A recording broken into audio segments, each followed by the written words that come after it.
Why should we pay our taxes when Amazon doesn't?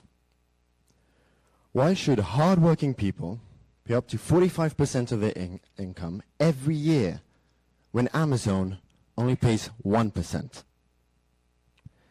How do these multinational corporations do it? Why do they get away with it? And if anything, what do they contribute to society?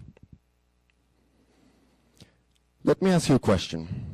Who in the audience has never owned an Apple product? Oh, so few of you. And why is that? It's because Apple is known around the world for having engineers who are creative and who have revolutionized technology. But something's not fair about this. The accountants at Apple don't get half the credit the engineers do, despite being just as creative and having also revolutionized something. The way multinational corporations around the world pay their taxes.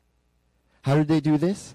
They invented something called the double Irish with a Dutch sandwich. It's complicated, so I'll simplify it a lot.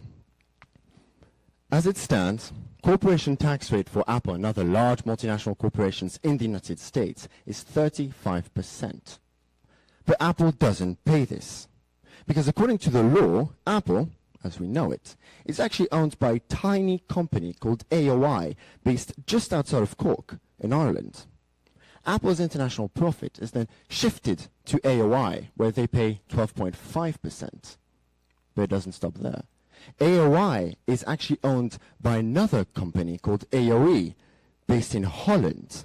By shifting their profit, they only pay 1.9%. But again, it doesn't stop there.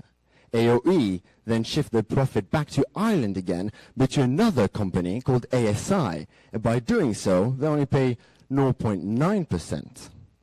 But there is one more thing. ASI then shift their profits to the British Virgin Islands, where the exact tax rate is unknown. It sounds confusing. It is. But remember this. At the beginning of the day, it's an American company. At the end of the day, it's an Irish company with accounts in the British Virgin Islands.